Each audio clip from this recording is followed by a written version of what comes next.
जय हिंद दोस्तों। जैसे आप लोगों को पता है, बिहार एलआरसी क्लर्क का जो एग्ज़ाम हो रहा है, इससे रिलेटेड हम अपने चैनल पर वीडियो बना रहे हैं, जिसमें आपको जो एग्ज़ाम से रिलेटेड जो एग्ज़ाम 5 अगस्त को पूछे गए हैं, एग्ज़ाम में जो प्रश्न पूछे गए हैं वही सब इसमें हम बता रहे हैं कि कौन सा प्रश्न पूछे गए हैं, किस टॉपिक से आपका सबसे ज़्यादा प्रश्न पूछे गए हैं और कैसा लेवल था प्रश्न का। तो अभी तक आपने वीडियो नहीं देखा है तो वीडियो को ज़रूर जाकर देखें, मेरे चैनल पर अपलोड किए हुए हैं। और बहुत सारे दोस्तों और भाइयों को क्वेरी आ रही थी, वो लोग पूछ रहे थे कि लास्ट समय में कैसे तैयारी करें, क्या पढ़ के जाए। तो देखिए, लास्ट समय में हम यही कहेंगे आपको कि मैथ और रीजनिंग का जो टॉपिक है वो बढ़िया से आप देख कर जाइए, क्योंकि मैथ रीजनिंग जो है ना आपका आसान लेवल के आ रहे हैं, ज़्यादा डिफ़िकल्ट मैथ रीजनिंग नहीं है। और जो मैथ रीजनिंग का सिलेबस दिया गया है उसी से मैथ रीजनिंग पूछ रहे हैं। हाँ, थोड़ा जीके का सिलेबस से बाहर भी प्रश्न पूछ रहे हैं, बट बहुत सारा क्वेश्चन है जो सिलेबस आपका जो दिया गया है आपका एग्ज़ाम पैटर्न का, उसी से प्रश्न आ रहे हैं। तो अभी हम आपको टिक लगा दे रहे हैं कि लास्ट समय में आप किन टॉपिक को जो है ना आप पढ़ के जाए जिससे ज़्यादा से ज़्यादा प्रश्न आ रहे हैं। तो देखिए, अगर हम मैथ के बाद पहले आप अगर एग्ज़ाम दीजिएगा तो पहले आप रीजनिंग बनाइएगा, क्योंकि रीजनिंग थोड़ा आसान है, उसके बाद आप मैथ बनाइएगा। तो रीजनिंग की बात कर ले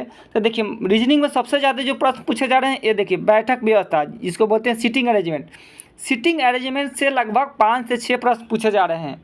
सीटिंग अरेंजमेंट से लगभग 5 से 6 प्रश्न पूछे जा रहे हैं आपका ये सीटिंग पहले, तो इसको ज़रूर देख लीजिए इस टॉपिक को, सीटिंग अरेंजमेंट से।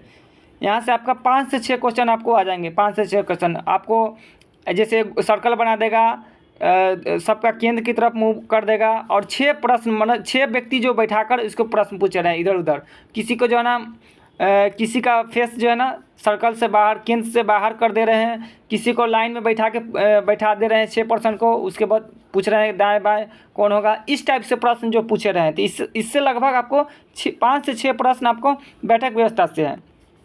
उसके बाद अगला टॉपिक का बात कर ले, इसी में अगला की बात करें बैठक व्यवस्था के बाद। उसके बाद रैंकिंग से लगभग आपके 3 से 4 प्रश्न आ रहे हैं रैंकिंग से।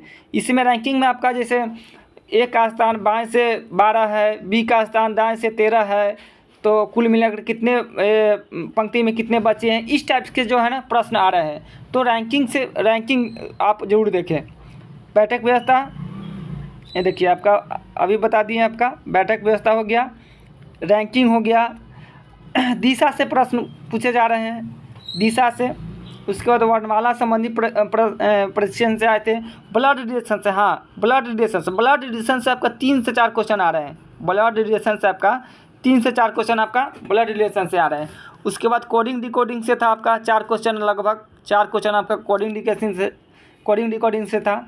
उसके बाद बात कर ले आपका संबंध अवधारणा से तो नहीं देखने को मिला। कथन निष्कर्ष से आपका प्रश्न आया था। कथन और निष्कर्ष से लगभग 3 प्रश्न आए थे। कथन और निष्कर्ष से आपका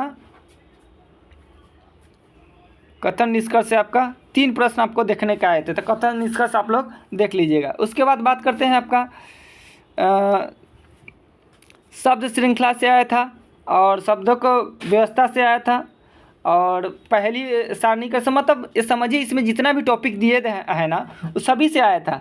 लेकिन सबसे ज़्यादा प्रश्न जो आए थे आपको हम बता दिए हैं। बैठक व्यवस्था से आया था, और रैंकिंग से आया था, और वर्णमाला से आया था, और ब्लड रिलेशन से आया था। इससे प्रश्न जो है ना लगभग 5-6 प्रश्न इस टॉपिक से पूछे गए थे। तो आप इस टॉपिक को जरूर देख कर जाइएगा। आगे अगर बात कर लेते हैं मैथ का, तो देखिए, मैथ में सबसे ज़्यादा जो प्रश्न पूछे गए थे आपका लाभ हानि से प्रश्न पूछे गए थे, लाभ हानि से। और उसके बाद बात कर ले हम समय और दूरी से, लगभग इससे समय दूरी से 5 क्वेश्चन पूछे गए थे। वो चोर और सिपाही वाला था, कोई सिपाही है जो चोर के पीछा कर रहा है, तो इससे लगभग 2-3 क्वेश्चन पूछे गए थे।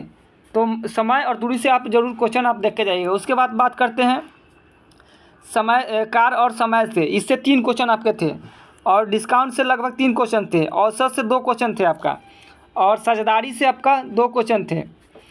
इस प्रकार आपको दशमलव से आपको बात कर ले, दशमलव भिन्न से आपको 2 क्वेश्चन थे आपका। इतने जो है ना आपका ये टॉपिक से आप प्रश्न पूछे गए थे। और भी टॉपिक कुछ थे एलिगेशन से लगभग 3 क्वेश्चन पूछे गए थे।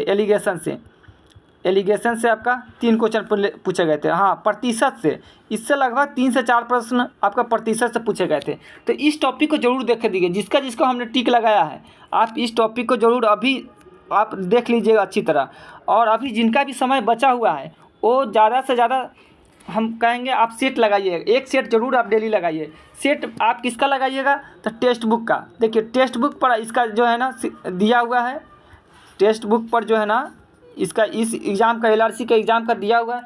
मैथ और रीजनिंग समझिए आपका हूबहू उसी पैटर्न पर आ रहा है, सेम वैसे ही प्रश्न जो टेक्स्ट बुक में दिया गया है सेम वैसा ही प्रश्न आपका एग्ज़ाम में आ रहा है। तो टेक्स्ट बुक का जो आप जो है ना टेस्ट जरूर लगाइए आप। एक जिनका भी एग्ज़ाम अभी बचा हुआ है, 2-4 दिन बचा हुआ है, वो जरूर टेक्स्ट बुक का एग्ज़ाम आप टेक्स्ट बुक लगा के जाइए, सेट लगा के जाइएगा इसमें से। आगे बात कर लेते हैं आपका जनरल नॉलेज का। तो देखिए जनरल नॉलेज में आपको भारत का स्वतंत्रता आंदोलन से देखने को मिला था प्रश्न, आपका संस्कृति से देखने को मिला था, भूगोल से देखने को मिला था आपका प्रश्न, और जनसंख्या से देखने को मिला था आपका प्रश्न।